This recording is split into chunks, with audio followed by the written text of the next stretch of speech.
Welcome everyone. How are you? Today we will study chapter 1, exercise 1.1 of class 10th NCERT maths book. Question number 1, part 2. Earlier in our previous video we did part 1 of question number 1. So now let us do question number 1, part 2. Find the HCF of 196 and 38,220 by using Euclid division algorithm. अगर ये mention नहीं भी किया हुआ कि you have to find the HCF by Euclid division algorithm, तब भी आपको यूक्लिड डिविजन एल्गोरिथम से ही करना है, because now we are doing HCF in class 10. Okay, so we are having this two numbers. हम इन नंबर्स में से, इन दो नंबर्स में से एक को हम ए लेते हैं, दूसरे को बी लेते हैं. तो ए और बी किसको ले? जो बड़ा नंबर है उसको ए ले लेते हैं और जो छोटा है वो बी ले लेते हैं, क्योंकि जो ए है that is our dividend and b is divisor. So what is dividend here? 38,220. And what is divisor? That is b. What is b here? 196. So we have to find out HCF. HCF हम step by step करेंगे और साथ साथ इनको Euclid division algorithm की form में represent करेंगे. So we can divide this 196. This will be 196 ones are 196, because अगर हम 2 पर करेंगे तो ज़्यादा हो जाएगा. So 12 minus 6, that is 6. 17 minus 9, that is 8, and 2 minus 1, 1. Again 2 from the upper side, and now we can see that if we divide this, if we multiply 196 by 9, then this will be able to divide. So 196 divided by 196 multiply 9. 9 से इसको multiply करके यहाँ लिखेंगे, that is 9 6 are 54, 5 9 9 are 81 and 5 86, and 9 1s are 9 and 18, 9 1s are 9 and 8 17. So 12 minus 4, that is 8. 15 minus 6, that is 9, and here is 98, and 0 we will be taking from the upper side. This is 980. If we divide 190, if we multiply 196 by 5, then we are getting 980. So we will be multiplying 196 by 5 to get 980. तो यहाँ पर हमें सिर्फ एक ही बार divide करने पर reminder जो है वो 0 मिल गया. R is 0 in the first step itself. पहले ही स्टेप में हमें R जो है वो 0 मिल गया. So we will be representing this first step in the Euclid division algorithm, and then we will be finding out the HCF. Now what is A here? Euclid division algorithm के according A is equal to BQ plus R. BQ plus R. So what is A here? A is dividend. Dividend is 38,220 equal to B. What is B here? Divisor. 196 into Q. Q is 195. And what is R? R is equal to 0, क्योंकि ये हमें 0 मिल गया. और हम जब भी HCF निकालते हैं तो तब तक डिवाइड करते हैं जब तक हमें रिमाइंडर 0 नहीं मिल जाता. बट यहाँ पर हमें फर्स्ट स्टेप में ही 0 मिल गया. So what will be the HCF? Again same the value of B for which we have got remainder 0, मतलब B की वो वैल्यू जिसके लिए हमने 0 रिमाइंडर निकाला. तो कौन सी वैल्यू है B की? A is equal to BQ plus R. So this is B. So HCF of two numbers 196 and 38,220 is, what is that? 196. So this is all about question number 1, part 2. Now second part of question number 1 is again to find out the HCF of 867 and 225 by using Euclid's division algorithm. So again, what is A here? 867. We will be dividing this by B. What is B? 255. So here we will be dividing 867 by 205. जब हम divide करते हैं तो हमें यहाँ से थोड़ा सा आइडिया हो जाता है कि हमें किस नंबर पर इसको मल्टीप्लाई करना चाहिए कि ये इससे थोड़ा सा मतलब थोड़ा सा ही उससे छोटा हो, क्योंकि अगर इससे बड़ा आ गया तो फिर हम उसको माइनस नहीं कर पाएंगे। तो अगर हम आइडिया लगाएं कि यहाँ पर अगर हम 4 से मल्टीप्लाई करते हैं तो that will be better greater than 867। तो हम क्या करते हैं, अगर हम 4 की बजाय 3 से इसको मल्टीप्लाई करते हैं तो 3 5s are 15, 3 5s are 15 and 1 16 and 3 2 is 6 and 1 7। थोड़ा सा छोटा है ना 765 867 से, तो हम इसको सब्ट्रैक्ट कर पा रहे हैं। So that is why we have multiplied this 255 by 3 and now we will be again subtracting 2 0 and 1 and now again we will be taking, क्यों हम इसको ये नेक्स्ट स्टेप में ले जा रहे हैं, क्योंकि ये 102 that is b that is r is less than b. जब आर बी से छोटा आ गया तब हम नेक्स्ट स्टेप में जाते हैं। यहाँ पर हमने क्या किया था कि यहाँ हमने इस जो हमारा रिमाइंडर आया था इसको नेक्स्ट स्टेप में क्यों नहीं लेके जा रहे थे, क्योंकि एक तो हमारे पास यहाँ डिजिट्स और पड़े थे, सेकेंडली जो हमारा ये जो आर आ रहा था ये इससे ज़्यादा आ रहा था, इसलिए हम इसको तब तक डिवाइड कर रहे थे जब तक हमें आर जो है वो बी से छोटा नहीं मिला था। So now firstly we will be writing this first step in Euclid division algorithm, that is a is equal to b cube plus r. So what is a? A is 867 equal to b. What is b? 255 into q. Q is quotient, that is 3 and plus what is remainder? 102. R is 102. तो अभी हमारे पास क्योंकि R जो है that is less than B now, तो जब हमारे पास R less than B आ जाता है तो हम क्या करते हैं, जो B होता है हमारा वो A हो जाता है। दैट मीन्स जो हमारा डिवाइजर था वो डिविडेंड हो गया, जो रिमाइंडर था वो क्या हो गया, डिवाइजर। मतलब कि जो B था वो A बन गया और जो R था वो B बन गया, right. Again in this step we will पहले इसको डिवाइड करेंगे फिर इसमें लिखेंगे। सो 102 if we multiply this by 2 then we will be getting 204. So 1 and 5. Now again R is less than B. तो इसको इस स्टेप में लिख लेते हैं पहले। 255 is A equal to B. What is B? B is 102. Multiply Q. Q is 2 plus R. What is R?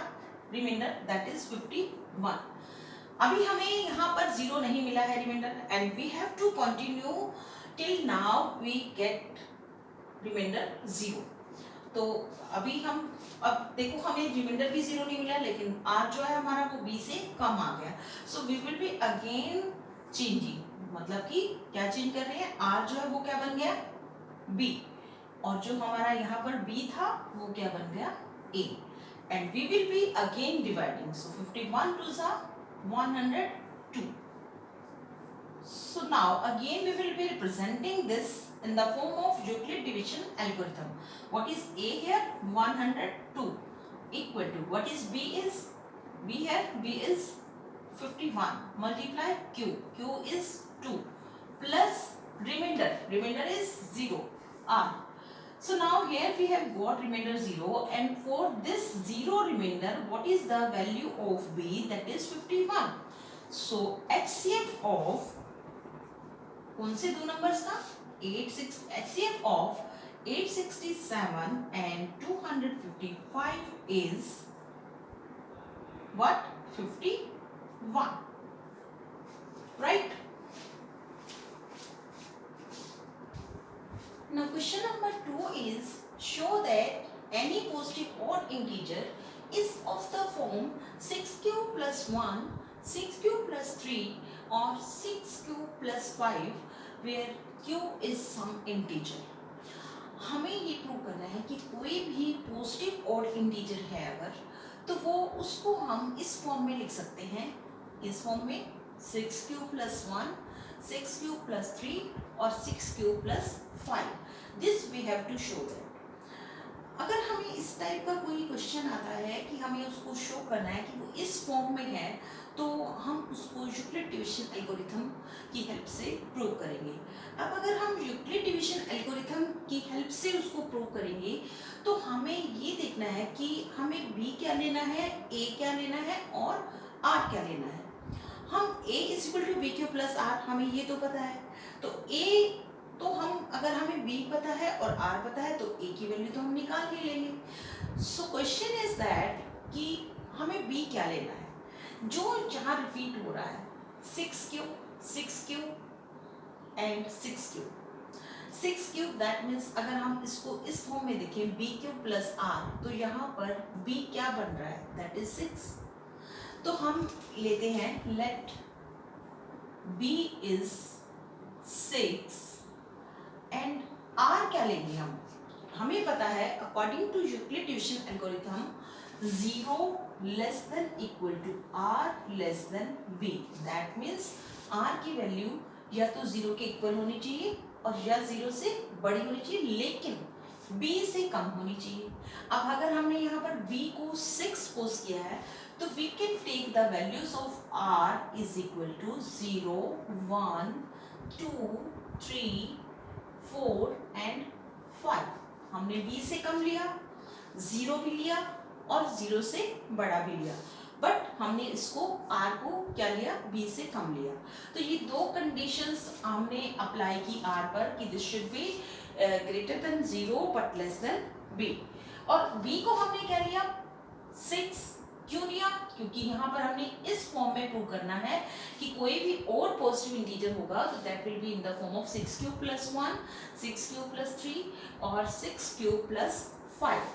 So now if we write this b and r, अगर हम यूक्लिड डिवीजन एल्गोरिथम को पहले लिखते हैं तो what is Euclid division algorithm, a is equal to b cube plus r।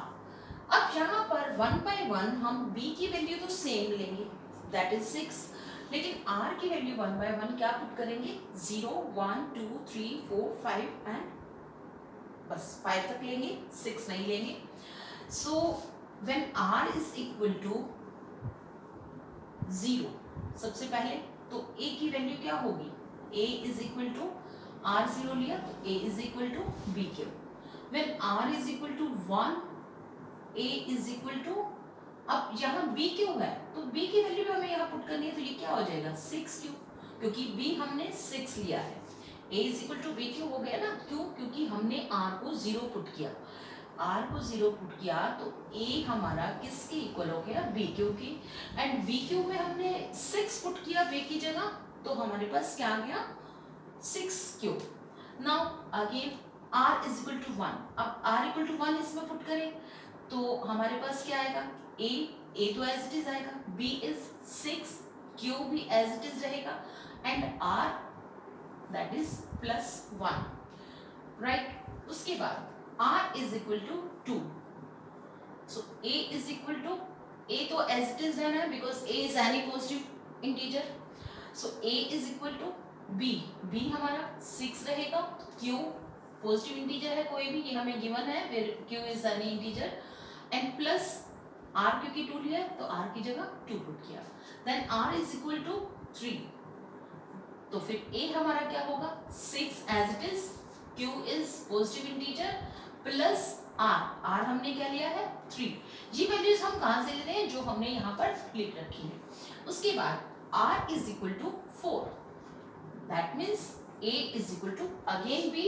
6, q is positive integer and plus r कितना लिया हमने 4, then r is equal to 5, so a is equal to, ये सारी वैल्यूज जो r की हैं वो हम r की वैल्यूज और b की वैल्यूज, ये दो चीजें हमने ली हैं, b is equal to 6 and r is equal to 0, 1, 2, 3, 4, 5, इन दो वैल्यूज को हमने इस इक्वेशन में पुट करना है।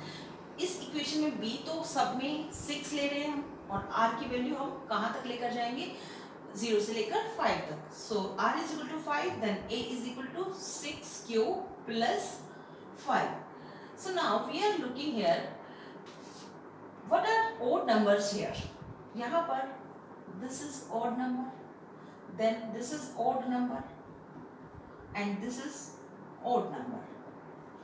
जी हमें कैसे पता चलेगा कि ये odd number है? Because 6q is even number.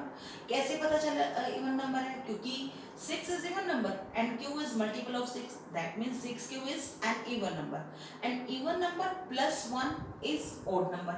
तो ये odd number हो गया. उसके बाद 6q plus 3 again even number plus odd number. ये भी odd number हो गया. Again अब यहाँ पर अगर देखें तो even number plus even number, ये इवन नंबर होगा. हमने प्रूव क्या करना है? Show that any positive odd integer is of the form 6q plus 1. हमने पॉजिटिव ऑड इंटीजर की बात की है. So this will be again odd number. a is equal to 6q plus 5 क्योंकि ये इवन नंबर है. Even number plus odd number that is odd number. So here we will be writing from 1 2 and 3 1 2 and 3. We can say that we can show that every positive any positive odd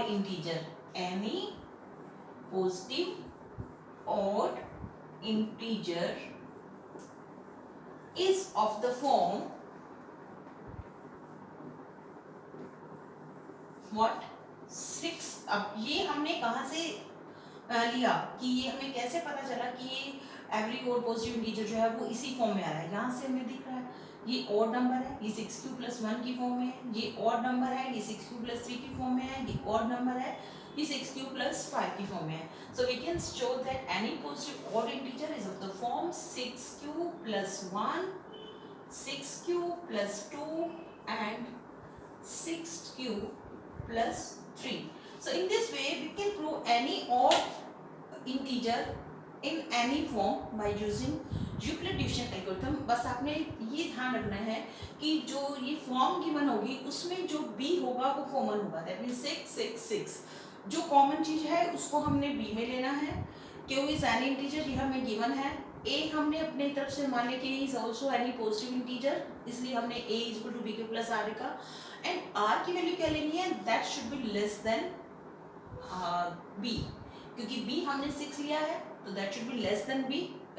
b हमारा यहाँ 6 था तो हमने r को 5 रख लिया है, but that should be greater than 0 और इक्वल टू 0. तो 0 भी लेना है, ग्रेटर देन 0 भी लेना है, but that should be less than b. So in this way we can prove this type of questions.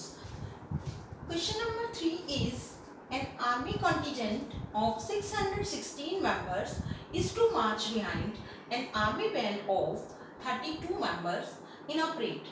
The two groups are to march in the same number of columns. What is the maximum number of columns in which they can march? एक army contingent है, एक group of army है, army members है जिसके अंदर 616 members हैं और उन 616 मेंबर्स के ग्रुप ने एक और ग्रुप के पीछे मार्च करना है जो कि बैंड का ग्रुप है. जैसे कि आर्मी में कभी कुछ भी ओकेजन होता है तो उसमें क्या होता है कि जो आर्मी मेंबर्स होते हैं वो एक बैंड के पीछे मार्च करते हैं. तो band is having 32 members and army members are 616. That means there are two groups, and in these two groups what is the condition? That 616 members are to march behind 32 members of band, and they have to march in the way such that there are same number of columns. That means जितने number of columns में band के members मार्च कर रहे हैं उतने ही number of columns 616 members के बनने चाहिए क्योंकि उन्होंने उसके पीछे मार्च करना है. तो we have to find that what is the maximum number of columns. तो ज़्यादा से ज़्यादा कितने कॉलम्स होने चाहिए जिसमें वो सारे मेंबर्स मार्च कर सकें, दोनों के दोनों ग्रुप्स. तो यहाँ पर हम बात करते हैं मैक्सिमम नंबर ऑफ कॉलम्स. जब भी हमारे पास हमें कुछ ऐसी स्टेटमेंट दी हुई हो जिसमें हमें ये कहा गया कि फाइंड द मैक्सिमम और लार्जेस्ट और द ग्रेटेस्ट और द हाईएस्ट, तो हमें कुछ नहीं करना. We have to find out the HCF. These type of questions are related to HCF. Why? Because HCF is highest common factor. Highest common factor जैसे कि हमने अपने प्रीवियस वीडियो में डिस्कस किया था कि this HCF is the number which divides all those numbers of which we have to find out HCF। तो हमें यहाँ पर 616 और 32 का HCF निकालना पड़ेगा। क्या फाइंड आउट करने के लिए कि उन्हें जब एक दूसरे के पीछे मार्च करना है तो सेम नंबर ऑफ कॉलम्स होने चाहिए, 32 मेंबर्स के और 616 के। So what is to be find out here, we have to find out HCF of two numbers, that is 616 and 32. We have to find out the HCF of these two numbers. Again we have to find out the HCF by using Euclid's division algorithm. In our earlier video we studied about Euclid division algorithm. So first step is, what is A here? A is 616 and what is B here? B is 32. So we will be applying Euclid division algorithm, that is A is equal to B cube plus R on these two numbers. So what will be the first step? We divide 616, that is we divide A by B. B is 32. So we will be getting Q and R. 32 to the 64 होता है, तो ये 1 पर ही हम इसको divide करेंगे। 32 1 सा 32. So 11 minus 2, that is 9, 5 minus 3, that is 2, and 6 from the upper side. Now we are having 296. अब आगे भी हमें इसको डिवाइड करना है, क्यों? क्योंकि अभी हम इसको आगे और डिवाइड कर पा रहे हैं। जब हम इसको तब तक डिवाइड करेंगे जब तक हमारा जो रिमाइंडर है वो b से कम ना आ जाए। तो हमने अभी इसको डिवाइड करना है, तो लेट अस सी कि ये कितने बार डिवाइड होगा। 8 to 16, 1 8 to 24 and 1 25। तो ये हमारा 8 पर 9 पर भी करके देख सकते हैं। 9 to 18 and 15, हम इसको 9 पर डिवाइड करेंगे because 9 to 18, 1 and 9 to 27 and 1 28. So when we subtract, this is 18, this is 8, 16 minus 8, that is 8, और बाकी हमारे पास कुछ नहीं है। Now we are looking that this remainder R is less than divisor, R is less than B। तो पहला step हम Euclid division algorithm में अगर लिखें A is equal to B cube plus R में लिखें, this is Euclid division lemma. So इसमें हम अगर लिखें तो our this step will become A is 616 equal to, what is B? B is 32 multiply Q, Q is 19 plus R remainder is 8। So this is the first step। लेकिन अभी हमें इसको और आगे लेकर जाना है। क्यों लेकर जाना है? क्योंकि जब तक हमारा रिमाइंडर HCF हम तब तक निकालते हैं जब तक रिमाइंडर 0 नहीं आ जाता। So R is not equal to 0 है, अभी तक R 0 नहीं है। जब तक R 0 नहीं आता हम इसको आगे लेकर जाएंगे, और जब हमारा R आ जाएगा तो जो B की वैल्यू होगी that will be the HCF। तो इसको हम फिर से डिवाइड करते हैं।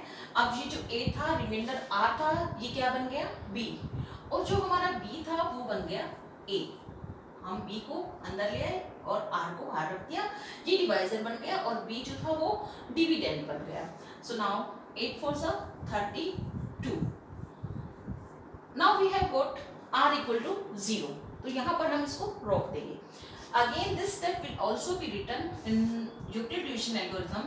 Then A is equal to B cube plus R वाला स्टेप हमारा क्या बनेगा? What is A here? A is 32 equal to B cube, what is B here?